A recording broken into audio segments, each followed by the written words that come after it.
पढ़ने आया। बहरहाल आपने वो सारा कुछ कर दिया। फिर अल्लाह से कहा कि या अल्लाह, बंदे तो ये कह रहे हैं तेरा नाफरमान था, गुनाहगार था, और तू फरमाता तेरा वली। अल्लाह ने फरमाया मूसा, बात ये बंदे से बात तो सही कर रहे हैं, ये जो कह रहे हैं ना सब ठीक कह रहे हैं, मगर बात यह है कि इस बंदे ने मरने से पहले जब इसकी वफात का वक्त करीब आया ना, तो 5 कलमात के जरिए उसने मुझे पुकारा, ऐ मूसा, मैंने उन 5 कलमों की वजह से उसकी मगफिरत फरमा दी। हजरत मूसा ने कहा या अल्लाह, मुझे 5 सेंटेंस बता दे, मुझे वो 5 कलमात बता दे कि सदियां गुनाह करके इतने बड़े गुनाहगार को सिर्फ 5 कलमों के लिए बख्श दिया तूने। अब जरा इन 5 सेंटेंस की खूबसूरती, डेप्थ और अल्लाह से कनेक्टिविटी समझिएगा। काश ये बात समझ आ जाए कि तौबा कहते किसको है, अल्लाह से कनेक्टिविटी किसे कहते हैं। हम कानों को हाथ लगाना, या अल्लाह मेरी तौबा, हमारे तो स्टाइल ही दूसरे है ना। तौबा किसी और शय का नाम है। तौबा के लिए कोई बहुत बड़ा एहतमाम करने की जरूरत नहीं है, बस दिल से एक बार पुकारने की जरूरत है। सच्ची सच्ची पुकार हो जाए, एक बार सच्ची कनेक्टिविटी हो जाए, वो करीम पिछले सारे गुनाह मुआफ फरमा देता है। उस पता है गुनाहगार ने वो 5 जुमले क्या कहे? वो कहता है अल्लाह, तू जानता है कि मैं नेकों से मोहब्बत करता हूं, अगरचे खुद नेक नहीं हूं। जरा सोचिए, मैं खुद नेक नहीं हूं मगर तू जानता है मुझे नेकों से प्यार बड़ा है। दूसरा सेंटेंस क्या था? या अल्लाह, तू जानता है मैं गुनाहगारों से बुग़्ज़ रखता हूं, फासिकों से बुग़्ज़ रखता हूं, हालांकि मैं खुद गुनाहगार हूं। समझ रहे बात को? अपने गुनाहों का एतराफ, इकबाल जुर्म है। बंदे को कहो तू गुनाहगार, बोलते मैं किधर गुनाहगार भाई, मुझसे बड़ा तो नेकी कोई। हम तो पहले ही मानने के लिए तैयार नहीं कि मेरे गुनाह कितने हैं। अल्लाह की बात दुनिया से छुपा लो, अल्लाह से छुपता नहीं कुछ। उधर इकबाल करे, उधर माने, एक्सेप्ट करें। हाँ, दुनिया की अदालत में अगर हम कहीं जाके अपना जुर्म एक्सेप्ट कर ले, सजा सुनाई जाती है। सुभान अल्लाह, मेरे रब की रहमत के अंदाज ही निराले हैं, उसकी अदालत के दस्तूर निराले हैं। कोई सच्चे दिल से जाके मान लेना या अल्लाह मैं सबसे बड़ा गुनाहगार, उसकी रहमत उसकी बख्शिश फरमा देती है। उसने कहा क्या कहा? या अल्लाह हूं बड़ा गुनाहगार, मैं गुनाहगारों से नफरत रखता हूं, मगर मौला खुद भी गुनाहगार हूं। तीसरा जुमला क्या था?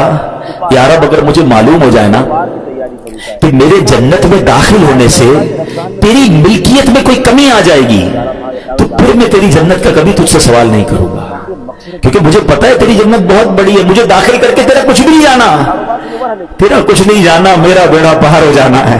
तो फिर मैं तुझसे क्यों ना मांगू?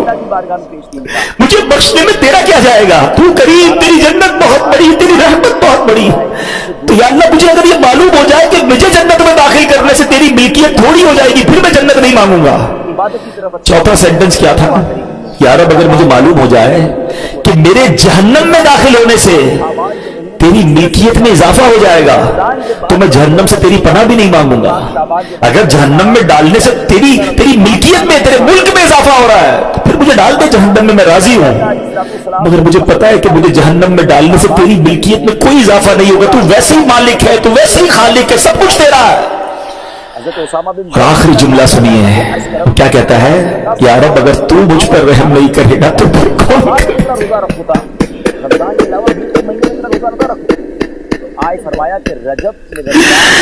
अगर अल्लाह रहम नहीं करेगा तो कौन करेगा? आज उसकी रहम की भीख लेने तो आए हैं, आज उसके करम की खैरात लेने तो आए। हम मानते हैं अल्लाह, हम सब एक्सेप्ट करते हैं, हमने बहुत गुनाह किए, हमने बहुत खताएं की, लोगों से डर लगता रहा कि कोई देख ना ले। मालिक मालूम था तू देख रहा है, फिर भी हमने गुनाह किए, दरवाजे बंद करके गुनाह किए, लाइट ऑफ करके गुनाह किए, इलाके तब्दील करके गुनाह किए। हम सब मानते हैं मौला, मगर ये पता है हमें बख्श देगा तो तेरी रहमत में कमी नहीं आएगी, तेरा जाएगा कुछ नहीं। हम भी तेरे बंदे हैं, हम भी तेरे बंदे हैं, तेरी महबूब के उम्मती है मौला। तू रहम नहीं करेगा तो कौन रहम करेगा? हासिल करें। जब अब्दुल रहमान भी ऑफ को होश आया ना, तो लोगों ने कहा कि आपकी तबीयत कैसी है? तो आपने कहा क्या मुझ पर गशी तारी हो गई थी? हैं? तो कहा जी। तो कहते हैं बेशक मेरी बेहोशी में मेरे पास 2 फरिश्ते आए और कहने लगे तुम चलते नहीं कि हम तुम्हें खुदा की बारगाह में ले जाएं और तुम्हारे बारे में फैसले लिए जाएं? दूसरे फरिश्ते ने कहा इन्हें लौटा दो, ये उन अफराद में से है जिनके लिए इनकी माओं के पेट में ही सादतमंदी लिख दी गई थी, और करीब अल्लाह ताला इनके जरिए इनकी औलाद को जब तक चाहेगा नफा देगा। उसके बाद आप रज़ी अल्लाह तआला 1 महीना मजीद जिंदा रहे, उसके बाद इंतकाल हुआ। वो पता चला कि आपकी वालिदा ने नमाज पढ़ी, अल्लाह से मदद मांगी और आपको अल्लाह ने एक नई जिंदगी अता फरमाई। तो आप अपनी जिंदगी में इस प्रैक्टिस को, आज इस आयत से देखिए हमें करना क्या है। हम जो बयान में आए दूसरे बयान नहीं सुनना है, हमें अल्लाह ने मुझे कहा کہا کیا ہے. ہم اس ٹاپک کو لے کے اسی لیے چل رہے ہیں نا کہ میرے رب نے ڈائریکٹلی مجھ سے کیا بات کی ہے. تو آج اس آیت میں یہ لیسن مل رہا ہے کہ جب کسی پرابلم میں ہے, کلیمٹی میں ہے, تو اللہ کی طرف جانا ہے اور نماز سے مدد چاہنی ہے. وَاسْتَعِينُوا بِالصَّبْرِ وَالصَّلَاةِ. اچھا اب آپ دیکھیں پیارے آقا کی نماز کی کیسی عادت تھی. بادل گرجتے تھے, آندھی چلتی تھی, کسی بری خبر کی اطلاع آ رہی ہوتی تھی, نبی پاک نماز کی طرف چلے جاتے. اچھا مجھے بتائیں نماز استسقاء کیا ہے؟ بارش نہیں ہو رہی ہے, پیارے آقا نماز پڑھا رہے ہیں. سورج گرہن ہو رہا ہے, نبی پاک نماز پڑھا رہے ہیں. چاند گرہن ہو رہا ہے, پیارے آقا نماز کی طرف. یعنی کس قدر اللہ کی طرف رجوع ہے. اور whenever anything bad happen یا going to bad happen, ہونے والی لگ رہی ہے, کچھ بڑا ہونے والا ہے, ہمیں بھی تو خبریں آ رہی ہوتی ہے نا کہ بھائی کل بہت شدید بارش ہوگی, نہ کرے کوئی اور بری خبر ایکسپیکٹیشن ہے, آپ کے کاروبار میں کوئی ایسی خبر آنے کا ڈر ہے, یا آپ کی کوئی شپمنٹ جاری ہے, واٹ ایور آپ چاہتے ہیں ہر چیز بہتر ہو جائے. تو آنے فرمایا دیا نا واستعینوا بالصبر والصلاۃ. اللہ نے ڈائریکٹلی مجھے آپ کو کہا ہے from now onwards make your practice کہ میں نے انشاءاللہ نماز سے مدد لے لی. آپ اپنی آنکھوں سے دیکھیں گے, اللہ سے عرض بھی کریں اللہ تو نہیں قرآن میں کہا ہے مدد لے, میں نے کھڑا ہو گیا نماز کے لیے, تو نماز سے آپ نے مدد لینی ہے. اچھا اب اس کے بعد آیت کا جو سیکنڈ پارٹ ہے کہ صبر سے مدد لینی ہے. اور آگے کیا فرمایا, ان اللہ مع الصابرین, اللہ صابروں کے ساتھ ہے. سبحان اللہ. اس کا مطلب یہ ہوا کہ اللہ تعالیٰ اپنے علم و قدرت کے ساتھ ویسے تو ہر کسی کے ساتھ ہے, لیکن یہاں صبر کرنے والوں کا خاص ذکر اس لیے ہوا تاکہ انہیں معلوم ہو جائے کہ اللہ تعالیٰ ان کی مشکلات کو دور فرما دے گا. مگر کرنا کیا ہے, صبر کرنا ہے. اچھا اب صبر کے بارے میں جو باتیں بڑی اہم ہیں کہ صبر نارملی ہم جب بھی صبر کے بارے میں سنتے ہیں صبر ہم کہتے ہیں تکلیف آئی ہے صبر کرو, لیکن یہ بھی صبر ہے. مگر صبر کی ایک اور قسم بھی ہے جو اس سے بھی سپیریئر ہے, جو اس سے بھی افضل ہے, اور وہ کیا ہے, گناہ کے لیے دل چاہے, حرام کے لیے دل چاہے, نفسانی خواہشات برا کام کروانا چاہ رہی ہیں اور بندہ اس پر صبر کرے. یہ صبر جو ہے نا یہ شریعت کو اور محمود ہے اور بڑا افضل ہے کہ انسان کو جی چاہے کہ فلاں گناہ کرنا ہے مگر وہ اس پر صبر کرے. اور دوسرا صبر وہی ہے جو ہم جانتے ہیں کہ کوئی مصیبت آ جائے, کوئی آفت آ جائے, کوئی ہمارا اللہ نہ کرے کسی کی لڑائی ہو جائے, ہمارے ہمیں کوئی برا بھلا کرے, ہم اسے معاف کر دیں, صبر کریں. جسمانی تکلیف ہے, کاروبار میں پرابلم ہے, ہم اللہ کی رضا پر راضی رہیں. یہ دو قسم کے صبر ہیں. اور جب کوئی بندہ صبر کرتا ہے نا تو قرآن اور حدیث اور بزرگان دین کے اقوال سے میں آپ کو اس کے 10 فائدے بتانا چاہتا ہوں. میں کہتا جاؤں گا, آپ اللہ کے ذکر کی نیت سے سبحان اللہ بھی کہتے رہیں, جنت میں درخت بھی لگاتے رہیں. ٹھیک ہے, اللہ تعالیٰ صبر کرنے والوں کے ساتھ ہے. صبر کرنے والے کو اس کے عمل سے اچھا اجر ملے گا, صبر کرنے والے کو بے حساب اجر ملے گا, صبر کرنے والوں کی جزا دیکھ کر قیامت کے لوگ حسرت کریں گے. صبر کرنے والے رب کریم کی طرف سے درود و ہدایت اور رحمت پاتے ہیں. صبر کرنے والے اللہ کو محبوب ہیں. صبر آدھا ایمان ہے, صبر جنت کے خزانوں میں سے ایک خزانہ ہے. صبر کرنے والے کی خطائیں مٹا دی جاتی ہیں اور صبر ہر بھلائی کی کنجی ہے. اب آتے ہیں دونوں صبر کو تھوڑا سا ڈیفائن کرتے ہیں. ایک نفسانی خواہشات, گناہ کا جی چاہتا ہے, کیونکہ نفس ہے نا وہ تو ہر وقت موج مستی چاہتا ہے, وہ تو ہر وقت چاہتا ہے جناب بس یہ بھی کام کر لوں وہ بھی کر لوں. اب مجھے یہ دیکھنا ہے کہ میرا یہ کام اللہ کو راضی کرے گا یا رب کو ناراض کر دے گا. لیکن جو نفسانی خواہشات پر صبر کرتا ہے نا, گناہ سے اپنے آپ کو بچاتا ہے, قرآن کیا کہتا ہے, وَأَمَّا مَنْ خَافَ مَقَامَ رَبِّهِ وَنَهَى النَّفْسَ عَنِ الْهَوَىٰ فَإِنَّ الْجَنَّةَ هِيَ الْمَأْوَىٰ. اور رہا وہ جو اپنے رب کے حضور کھڑے ہونے سے ڈرا اور نفس کو خواہش سے روکا تو بے شک جنت ہی اس کا ٹھکانہ ہے. دل چاہ رہا ہے, شیطان کہہ رہا ہے کر لے, کوئی دیکھنے والا نہیں ہے, علاقہ بھی چینج کر لیا, شہر بھی تبدیل ہو گیا, nobody here to watch you, مگر اللہ دیکھ رہا ہے. اچھا نارملی اگر غور کریں گناہ کرتے کیوں ہیں, جتنے بھی گناہ ہے what ever the list of گناہ اٹھائیے, کوئی شراب پیتا ہے, کوئی بدکاری کرتا ہے, معاذ اللہ کوئی جوا کھیلتا ہے, کوئی جناب بے حیائی کرتا ہے, گندی چیزیں دیکھتا ہے یا جھوٹ بولتا ہے, واٹ ایور, ان تمام گناہوں میں تھوڑی سی لذت ہے, ٹیسٹ. ٹھیک ہے, غیبت میں بھی ٹیسٹ ہے, بلکہ کتابوں میں آیا کہ غیبت میں شراب سے بھی زیادہ مزہ ہے, تبھی تو بندہ چھوڑتا نہیں ہے. اچھا لیکن تمام ٹیسٹ میں ایک بڑی اہم بات اب میں کہنے جا رہا ہوں. یہ بزرگ نے بڑی کمال کی ون لائنر ہمیں دے دیا ہے. وہ کہتے ہیں کبھی بھی لذت کے لیے گناہ مت کرنا, کیونکہ لذت ختم ہو جائے گی, گناہ کا جواب اور پنشمنٹ باقی رہ جائے گی. اب آپ اس فارمولے کو سامنے رکھیں کہ جب بھی ہم گناہ کرتے ہیں فیو منٹس یا فیو آورز کی ایک انجوائمنٹ ہے, آفٹر دیٹ انجوائمنٹ ختم, مگر اس کا جواب باقی ہے, عذاب باقی ہے, اللہ نہ کرے اللہ ناراض ہوا تو پنشمنٹ باقی ہے. تو کیا فرمایا, انجوائمنٹ کے لیے گناہ مت کرنا, انجوائمنٹ ختم ہو جائے گی, عذاب باقی رہ جائے گا. اور اگلا سینٹنس کتنا خوبصورت ہے, فرماتے ہیں کبھی بھی تکلیف کی وجہ سے نیکی مت چھوڑنا, تکلیف ختم ہو جائے گی, اجر باقی رہ جائے گا. है। अब मिसाल देता हूं, उसको 2-3 एग्जाम्पल समझिए। गुनाह की एग्जाम्पल तो आप समझ गए कि कोई भी थोड़ी देर का गुनाह करता है, लज्जत पाता है, वो गुनाह खत्म, अजाब बाकी। अब नेकी में क्या होता है? फजर के लिए उठना है, नींद आ रही है, दिल नहीं चाह रहा, आप उठे, आपने वुजू किया, फजर पड़ा, वो उठने की तकलीफ तो खत्म हो गई ना, वापस सोना तो सो गई है, मगर फजर का अजर और सवाब बाकी रह गया है। रमजान के रोजे डिफिकल्ट हैं, लेकिन इफ्तार के बाद तकलीफ खत्म हो जाती है, हम खाते पीते हैं, मौज करते हैं, मगर सवाब बाकी रह जाता है। कभी कभी आपको कोई मस्जिद में बुलाता है, यार चलो भाई बयान हो रहा है, इज्तिमा हो रहा है, कोई नेकी की बात हो रही है, नहीं यार दिल नहीं चाह रहा, आप आ गए, आधे एक घंटा बैठे, फिर चले गए, वो आपका जो टेंशन था या प्रेशर था वो खत्म हो गया, मगर सवाब बाकी रह गया। तो अब इस फार्मूले को याद रखिएगा, जब भी गुनाह आपकी तरफ आए ना, आप सोचिए कितनी देर का फायदा है? 1 घंटा दोस्तों के साथ बैठूंगा, बुरी बातें करूंगा, 2 घंटे फिल्म देखूंगा, 2, 2.5, 3 घंटे, बस उसके बाद जवाब तो बाकी है ना, कयामत तक अल्लाह को जवाब देना पड़ेगा। नहीं यार मुझे इंजॉयमेंट के लिए गुनाह नहीं करना है। और जब कोई नेकी का काम आए और आपको लगे यार दिल नहीं चाह रहा, मजा नहीं आ रहा, बोरियत थोड़ी, छोड़ना यार, तो बंदा सोचे कितनी देर की नेकी है? आधे घंटे की, 1 घंटे की, बस 2 घंटे की, और सवाब बाकी रह जाएगा। Let's do it. अगर ये बात समझ आ गई ना आपको, तो इंशाअल्लाह देखिएगा गुनाह से बचना और नेकियां करना आसान हो जाएगा। तो क्या फरमाया कुरान ने कि जिसने अपने नफ्स को रोका, क्या खूबसूरत आयत है, वअम्मा मन खौफ मकाम रब्बिही वनहन नफ्स अनिल हवा, और रहा वो जो अपने रब के हुजूर खड़े होने से डरा और नफ्स को ख्वाहिश से रोका, तो बेशक जन्नत ही उसका ठिकाना है। और एक और जगह कमाल से फरमाया, वलिमन खाफ मकाम रब्बिही जन्नतान, मुबारक उनको जो अल्लाह से डरते हैं ना, सब्र करते हैं, गुनाह नहीं करते, रुक जाते हैं।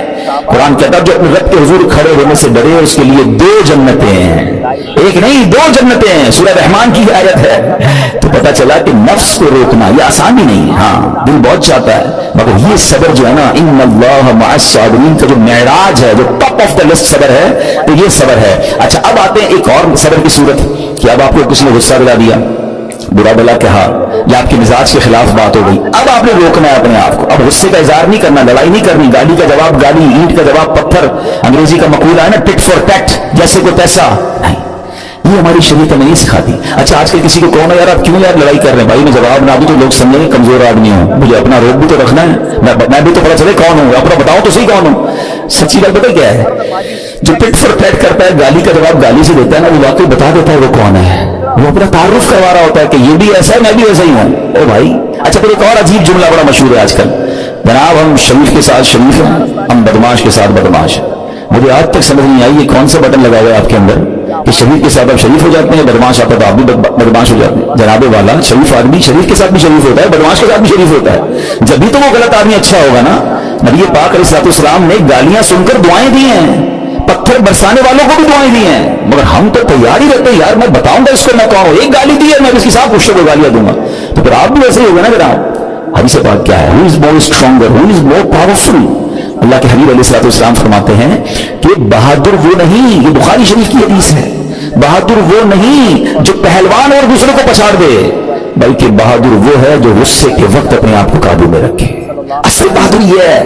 तो अगर आपने वाकई सब्र से मदद लेनी है, इन्नल्लाह मअस साबिरीन का मुजदा लेना है, तो बदले नहीं लेना है, माफ करना है। जरा मिलकर मेरे साथ शब कदर की दुआ दोहराइएगा, अल्लाहुम्मा इन्नका अफुव्वुन करीमुन तुहिब्बुल अफ़्वा फ़अफ़ु अन्नी, अल्लाहुम्मा इन्नका अफुव्वुन करीमुन तुहिब्बुल अफ़्वा फ़अफ़ु अन्नी, अल्लाहुम्मा इन्नका अफुव्वुन करीमुन तुहिब्बुल अफ़्वा फ़अफ़ु अन्नी। What is the meaning? इस दुआ का माना क्या है?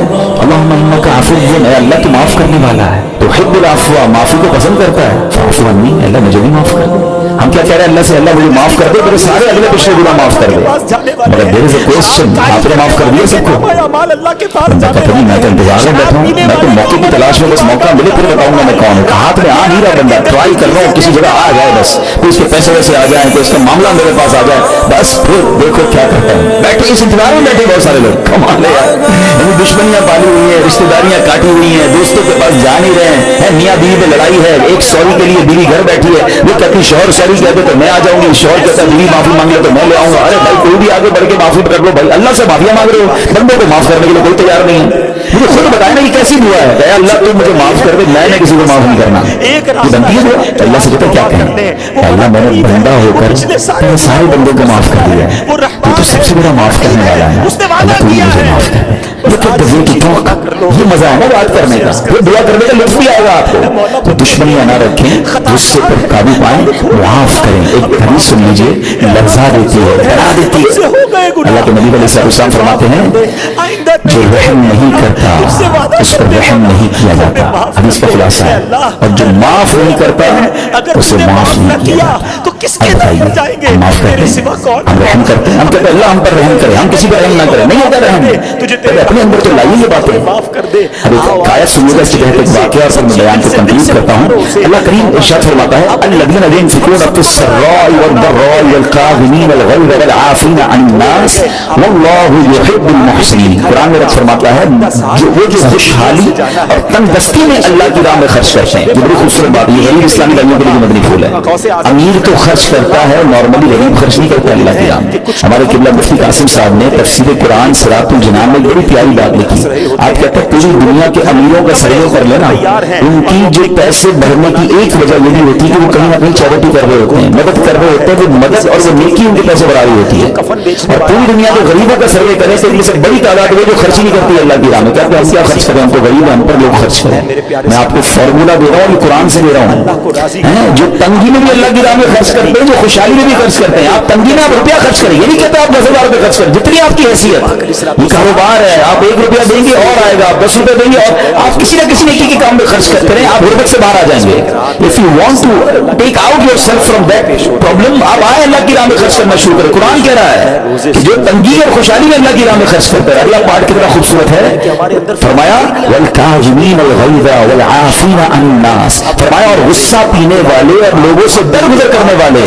نام کیا ہے, واللہ یحب المحسنین, اور اللہ نیک لوگوں سے محبت فرماتا ہے. اور پھر ہاں زندگی میں کلیمٹیز, پرابلم, بیماریاں, مشکلیں, قرآن خود کہتا ہے کہ من قریب تمہیں آزمائیں گے. کبھی بیماری آئے گی, کبھی بھوک آئے گی, کبھی مال کم ہو جائیں گے, کبھی ڈسٹربنس آئے گی, خوف آ جائے گا. تو بی ریڈی فار دیٹ, صبر کرنا ہے, کیونکہ اللہ نے فرمایا وبشر الصابرین, صبر کرنے والوں کے لیے خوشخبری ہے. تو اللہ کرے کہ یہ بات ہمیں سمجھ آ جائے اور ہم اس آیت پر عمل کرنے والے بن جائیں تو زندگی بڑی آسان ہو جائے گی. یہاں ایک میں عقیدے کی بات بھی کلیریفائی کر دوں. کچھ لوگوں کو بعض اوقات کنفیوژن ہوتی ہے, وہ لوگ کنفیوژن کریٹ کرتے ہیں. مجھے ایک بات بتائیے گا کہ اللہ کیا کہہ رہا ہے, وَاسْتَعِينُوا بِالصَّبْرِ وَالصَّلَاةِ, اے ایمان والو صبر سے اور نماز سے مدد چاہو. کیا صبر اور نماز خدا ہے؟ بتائیے, نہیں ہے نا, اللہ تو نہیں ہے. ہم صبر اور نماز کی عبادت تو نہیں کرتے. تو جب قرآن کہہ رہا ہے کہ صبر اور نماز سے مدد مانگو, تو غیر اللہ سے مدد مانگنے کا درس تو ہمیں قرآن دے رہا ہے. تو اس کا مطلب یہ ہوا کہ اللہ کے سوا کسی چیز سے یا کسی شخصیت سے مدد لینے کا مقصد یہ نہیں ہوتا کہ وہ اس کی عبادت کر رہے ہیں. اگر آج کے دور میں کوئی اللہ کے نبی سے کہتا ہے کہ یا رسول اللہ انظر حالنا, جو بھر دو جولی میری یا رسول اللہ, تو یہاں کوئی شرک کی بات نہیں ہے. کیوں کہ یہاں یہ نیت نہیں ہے کہ ان کو خدا مان رہے ہیں, یہ بھی نیت نہیں ہے. ایک بات, ایک عقیدہ کلیئر کر دیتا ہوں. پوری دنیا میں عاشقان رسول کا یہی عقیدہ ہے کہ کوئی نبی, کوئی صحابی, کوئی ولی اپنی طرف سے کسی کو کچھ نہیں دے سکتا. وہ سب رب کے محتاج ہیں, اللہ کسی کا محتاج نہیں ہے. جو اللہ کا ہے وہ اس کا اپنا ہے. ہاں اللہ نے اپنے مخصوص بندوں کو کچھ عطائیں کی ہوئی ہیں, کچھ پاورز دیے ہوئے ہیں, وہ اللہ کی عطا سے اگر کسی کو تقسیم کرتے ہیں تو اس میں کوئی پرابلم نہیں ہے. قرآن کہہ رہا ہے اے ایمان والو صبر اور نماز سے مدد چاہو. یہاں ایک اور بات سمجھنی ہے. بنیادی طور پہ بھی کیا ہوتا ہے کہ آپ کسی باس ہوتا ہے اپنے کسی مینیجر کو پاور آف اٹارنی دے دیتا ہے کہ تمہارے پاس اس پراپرٹی کا پاور ہے, تمہارے پاس فلاں چیز کا پاور ہے. وہ اس پاور کے بہاف پر وہ کام کر دیتا ہے, مگر کوئی یہ نہیں کہتا کہ he is the owner. Actually he have attorney, he have power of attorney. بالکل ہمارا بھی عقیدہ یہ ہے کہ اللہ نے اپنے کچھ مخصوص بندوں کو, اپنے پیاروں کو کچھ اختیارات عطا فرمائے ہیں, اور جب وہ ان اختیارات پر عمل کرتے ہیں تو ایکچولی وہ اللہ ہی کی عطا ہے. ہاں دنیا میں اگر کوئی